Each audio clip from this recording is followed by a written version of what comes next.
பானு 12/7/2005 மாலை 1:30 மதுரை பானு. நர்சிங் படித்து வருகிறேன். எதிர்காலம் எப்படி இருக்கும்? அரசு வேலை கிடைக்குமா? வேலை எப்பொழுது? திருமணம். எதிர்காலம் ஓகே. மதுரை பானு. நீங்க நர்சிங் பண்றீங்கனாலேமா செவ்வாய் அமைப்புகள், சனி செவ்வாய் அமைப்புகள், அதுலயும் இந்த நர்சிங் வந்து கொஞ்சம் சேவை அடிப்படைன்னு செவ்வாய் சனின்னு வரும். பார்ப்போம். அரசு வேலை கிடைக்கணும்னா ஒரு மாதிரி சிம்மம் வலுத்திருக்கணும், சிம்மாதிபதி வலுத்திருக்கணும். இந்த இடத்துல என்ன நடக்குது? சரி, இப்போ என்ன நடக்குது? ஓகே, சனி 5 டிகிரி கடகத்துல இருக்காரு. சந்திரன் இங்க வளர்பிறை சந்திரனாக இருக்காரு. அதே நேரத்தில் சனி பெருசான அமைப்புகள் எங்க சுப அமைப்புல 12ஆம் இடம். சரிங்க, இங்க நீங்க துலாம் லக்னமாகி, ஆமா துலாம் லக்னமாகி உங்களுக்கு செவ்வாய் வந்து கெட்டு போயிருக்கிறாருங்க. ராகுவோட அவர் சேர்ந்துருக்கூடாது. ஆனாலும் அவர் குருவின் அமைப்புகளை சுபத்துவ நிலையை ஏற்றாரு. சரி, இந்த இடத்துல சனி 5 டிகிரியில இங்க இருக்கிறாரு. அதே நேரத்துல ஓகேமா, இந்த இடத்துல அப்படியே துல்லியமா பாருங்களேன். ஜாதகத்தை போடும் போது செவ்வாய்க்கு சனியோட தொடர்பு இருந்தா தான் நர்சிங்.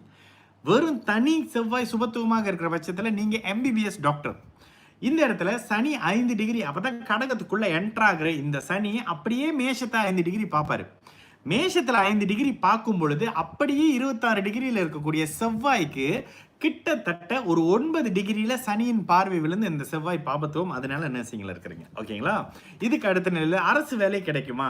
இந்த இடத்துல சூரியன் ஓரளவுக்கு பலமான அமைப்புகள்ல இருக்காரு. அதே நேரத்துல 8-12 சுபத்துவ ஜாதகமா. 8-12 சுபத்துவ ஜாதகம்னா பிறந்த இடத்துல இருந்து கொஞ்சம் தள்ளி போற மாதிரியான அமைப்புகள் இருக்கும். இந்த இப்ப செவ்வாய் தசை வந்தாச்சு. செவ்வாய் தசையில போய்கிட்டு இருக்கீங்க. செவ்வாய் தசையில சுக்கிரன் புத்தி நடந்துகிட்டு இருக்கு. சூரியன் சந்திரன். சரி, லக்னத்துக்கு செவ்வாய் என்ன பண்றவரு? 6ஆம் இடத்துக்கு 12ல இருக்கிறாரு. ஒரு மாதிரியான உங்களுக்கு 20 வயசுமா. இந்த செவ்வாய் 7ஆம் பாவகத்தை அமைப்புகளை கெடுத்து தான் பலன் செய்வார். ஓகேங்களா? 7ஆம் பாவகம் என்னது? பார்ட்னர்ஷிப் மாதிரியான அமைப்புகள்ல டல்லு பண்ணுவார். அடுத்து வர்ற ராகு. ராகு அப்படியே குருவின் பார்வையில் இருக்காரா? செவ்வாயோட சேர்ந்து குருவின் பார்வையில் இருக்காரு. கிட்டத்தட்ட ஒரு 9 டிகிரி. 9 டிகிரியா இருங்க. 9 டிகிரினா இங்க ஒரு 8 டிகிரி குருவின் பார்வையில் இருக்கக்கூடிய இந்த ராகு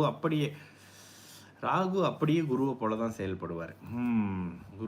குருவும் இங்கே அப்படியே 6-8 அமைப்புகளோட தொடர்பில் இருக்காருமா. இந்த ஜாதக அமைப்புகளில் ராகு தசை குரு தசை உங்களை பிறந்த இடத்துல எல்லாம் வெளியில் கொண்டுட்டு போகிற வேலை செய்யும்.